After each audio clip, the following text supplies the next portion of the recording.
இந்த பதிவில் நம்ம பார்க்க போறது எந்தெந்த பொருட்கள் நம்ம வாங்கக்கூடாது, அதாவது நம்ம மற்றவங்களுக்கும் கொடுக்கக்கூடாது, அதே மாதிரி மற்றவங்க கிட்ட நம்ம வாங்கக்கூடாதுன்னு தான் பார்க்க போகிறோம்.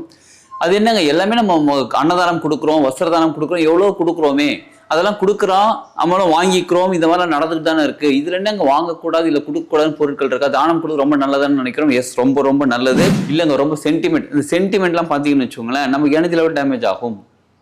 சரி, அடுத்தது ரொம்ப முக்கியமான விஷயங்கள். வீட்டில் பூஜை பொருட்கள் வச்சுருக்காங்க இல்லைங்க, பூஜைக்கு கலசம் வச்சுருக்குது, சிலர் வீட்டில் வந்து எந்திரங்கள் வச்சுருப்பாங்க, சிலர் வீட்டில் வந்து சிலை, சாமி சிலைக்கு அபிஷேகம் பண்ணியிருப்பாங்க. நிறைய பேர் செய்யக்கூடிய விஷயம் ட்ரெஸ்ஸு கொடுக்கறது. நம்ம யூஸ் பண்ணியிருப்போம் ட்ரெஸ், நம்ம நல்லா தான் இருக்குது, சட்டை நல்லா தான் இருக்குன்னு போட்டிருப்போம், லைட்டாக சின்னதாக ஃபேடாக இருக்கும், இல்லை நமக்கு சைஸ் ஓவர் சைஸ் அப்போ இருக்கும் ட்ரெஸ்ஸு, அதாவது ரொம்ப நமக்கு லூஸாக இருக்கும், நம்ம இழைச்சிருக்கலாம், இல்லை நம்ம குண்டாக இருப்போம், ட்ரெஸ்ஸு சட்டை டைட்டாக இருக்கலாம்.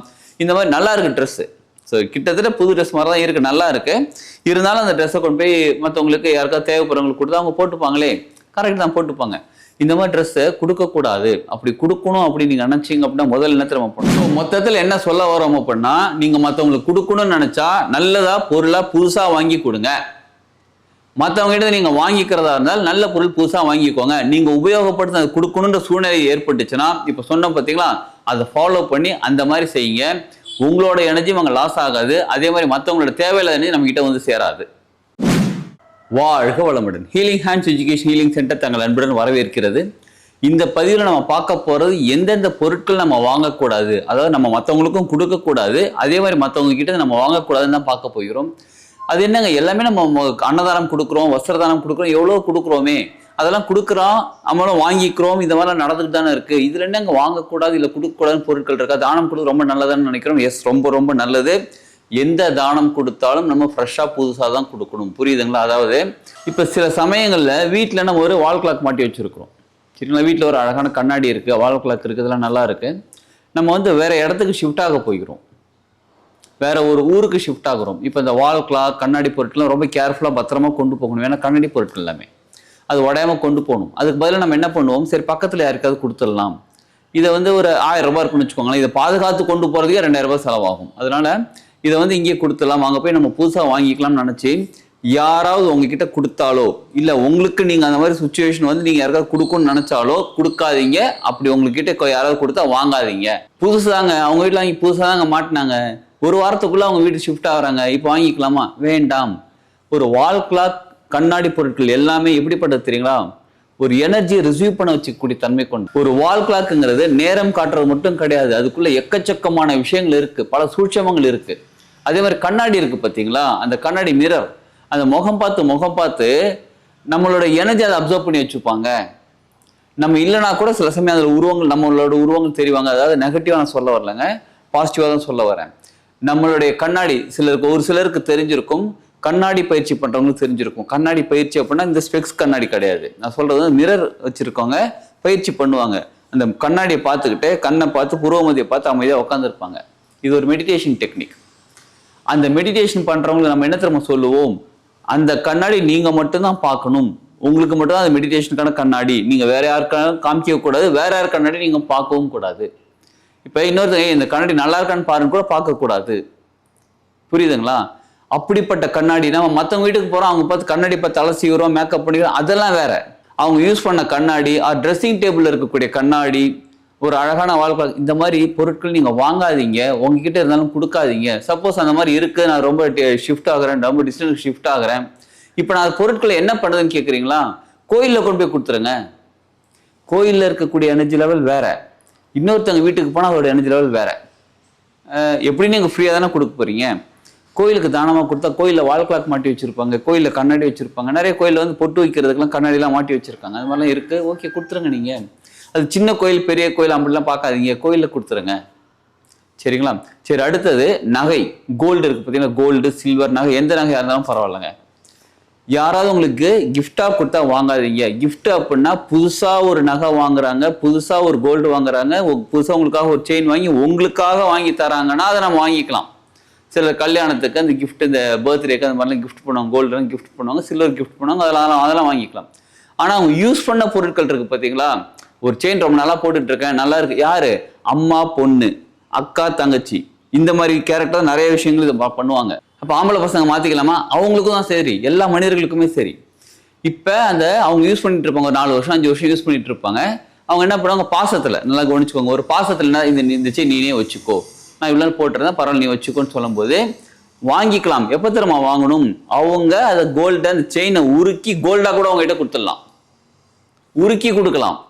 அந்த செயினை அப்படியே கொடுத்தா வாங்காதீங்க. சப்போஸ் நீங்கள் வாங்குறீங்க அப்படின்னா நீங்கள் உருக்கி வேற செயினா கூட பயன்படுத்திக்கலாம். நீங்கள் அதை அப்படியே வாங்காதீங்க. என்ன ரீசன் கேட்குறீங்களா? இதெல்லாமே எனர்ஜி ரிசீவ் பண்ணக்கூடிய தன்மை கொண்டவைகள். அவங்க ஒரு 4 வருஷம் 5 வருஷம் யூஸ் பண்ணியிருக்காங்க அப்படின்னா அவங்களோட எனர்ஜி கூட அந்த செயின் கனெக்ட் ஆகிருக்கும். இப்போ அது உருக்கும் போது டிஸ்கனெக்ட் ஆகிடும். இது ரொம்ப சூட்சமான விஷயங்கள் நான் சொல்லிட்டு இருக்கிறது. ஒரு கனெக்டிவிட்டிங்கிறது அவ்வளோ பெரிய விஷயம், சரிங்களா? அதனால அந்த மாதிரி கோல்டு பொருட்கள், சில்வர் பொருட்கள், இந்த மாதிரி ஈவன் கப்பு கிண்ணம்லாம் இருக்கு பாருங்க, அதெல்லாம் கூட குழந்தைங்க நான் யூஸ் பண்ணேன். நான் எனக்கு இப்போ குழந்தைங்கலாம் வீட்டில் யாரும் இல்லை, அதனால நீங்கள் யூஸ் பண்ணிக்கோங்கன்னு ஒரு கப்பு வெள்ளி கிண்ணம் கொடுக்குறாங்க, வெள்ளி ஸ்பூன் கொடுக்குறாங்க அப்படின்னா அதை வாங்கி நீங்கள் ரீப்ளேஸ் கூட பண்ணிக்கோங்க. வேற ஒரு கடையில் போட்டு அதை போட்டு வேற ஒரு பொருளாக கூட வாங்கிக்கோங்க.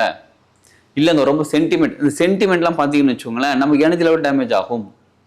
சரி, அடுத்தது ரொம்ப முக்கியமான விஷயங்கள். வீட்டில் பூஜை பொருட்கள் வச்சுருக்காங்க இல்லைங்க, பூஜைக்கு கலசம் வச்சுருக்குது. சிலர் வீட்டில் எந்திரங்கள் வச்சுருப்பாங்க, சிலர் வீட்டில் அந்த சிலை, சாமி சிலைக்கு அபிஷேகம் பண்ணியிருப்பாங்க. அப்புறம் பூஜை பொருட்கள்லாம் இந்த தட்டு வச்சுருப்பாங்க, இதெல்லாம் இருக்கு பாருங்க. இதெல்லாமே ரீசெண்டாக ஒரு விஷயம் நடந்துச்சுங்க, கொஞ்சம் வருஷங்களுக்கு முன்னாடி ஒரு விஷயம் நடந்துச்சு. என்ன அப்படின்னா, ஒரு தாத்தா பாட்டி அவங்களோட பசங்கள்லாம் ஃபாரினில் போய் செட்டில் ஆகிட்டாங்க. தாத்தா பாட்டி வீட்டில் நல்லபடியாக இருக்காங்க, சூப்பராக இருக்காங்க. வீட்டில் நல்ல ஒரு சூப்பரான வீடுங்க, அழகான ஒரு பூஜை அறை. அந்த அறைக்குள்ளே நல்ல ஒரு மங்களகரமாக இருக்கும், உள்ளே போய் நின்னாலே செம்ம மங்களகரமாக இருக்கும் அந்த வீடே. அந்த பூஜை அறை அப்படி இருக்கும், அழகான சிலைகள் நிறைய வச்சு அபிஷேகம் பண்ணி எந்திரங்கள்லாம் வச்சு சூப்பராக வச்சுருந்தாங்க.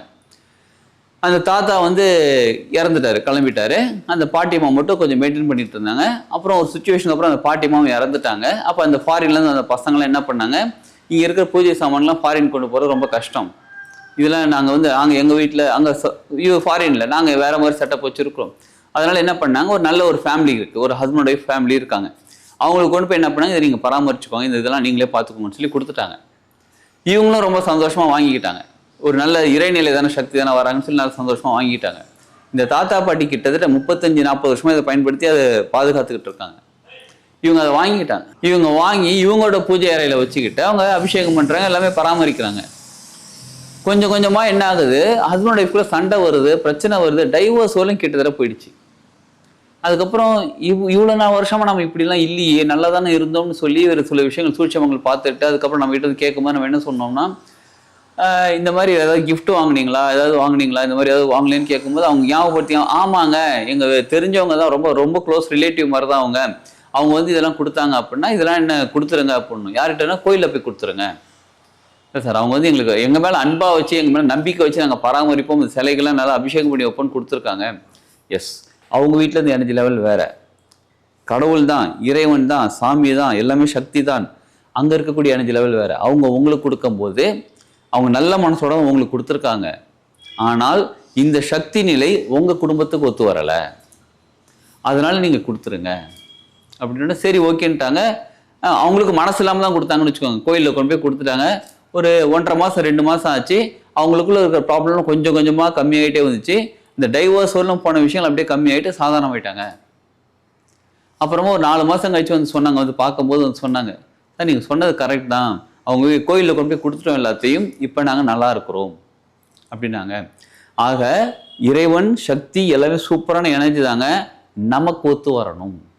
ஏன்னா இவ்வளோ வருஷம் அவங்க ஒரு எனர்ஜி லெவலில் அது கும்பிட்டுட்டு இருப்பாங்களா, அந்த எனர்ஜி கோயிலுக்கு போனால் அது வேற மாதிரி லெவல், நம்ம வீட்டுக்கு வந்தால் வேற மாதிரி லெவல், சரிங்களா? ஆகும்போது பூஜை சாமான்கள் யாராவது கொடுத்தாலும் வாங்காதீங்க. அதே மாதிரி நீங்களும் உங்கள் வீட்டிலேருந்து யாருக்கும் கொடுக்காதீங்க. புதுசாக வாங்கி கொடுக்கலாமா, தாராளமாக கொடுக்கலாம்.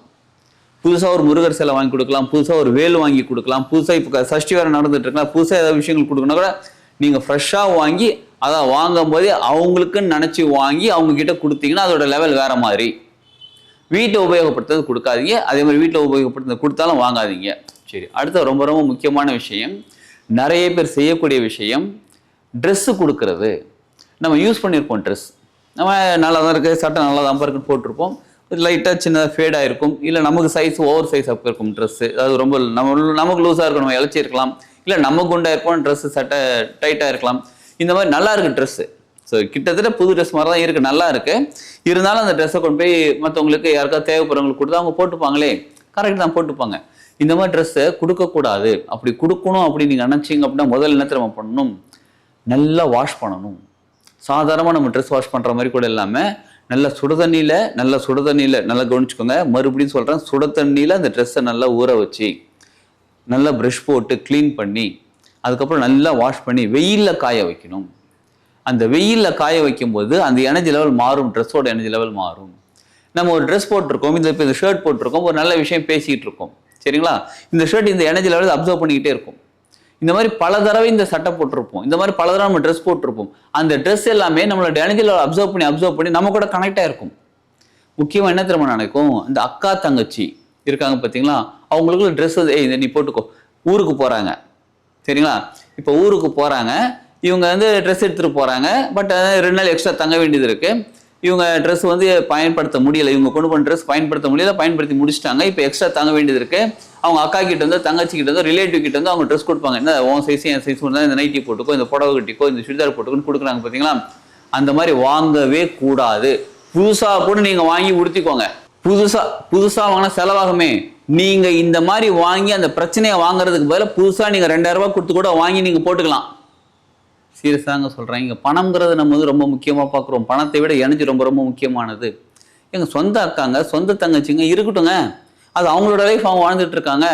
அவங்களோட கர்மா நம்ம எதுக்கு எடுக்கணும்? என்னது ட்ரெஸ்ஸில் கர்மாவா? ஆமாம், ஆடைங்கிறது சாதாரண விஷயம் கிடையாது. அந்த ட்ரெஸ்ஸை நம்ம யூஸ் பண்ண நம்ம கூட கனெக்ட் ஆக அந்த கர்மாவை எடுக்கக்கூடிய விஷயம் தானே அது.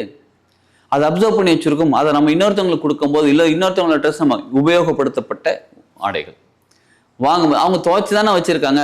நல்லா கவனிச்சுக்கோங்க. நல்லா சுடுதண்ணியில் ஊற வச்சு நல்லா ப்ரஷ் போட்டு துவைச்சி நல்ல வெயிலில் காய வச்சு அயன் பண்ணி கொடுக்கணும். புரியுதுங்களா? அப்போ உங்களோட கார்டு கட் ஆகும். அதாவது உங்களுக்கும் அந்த ட்ரெஸ்ஸுக்கு கூட கார்டு கட் ஆகும்.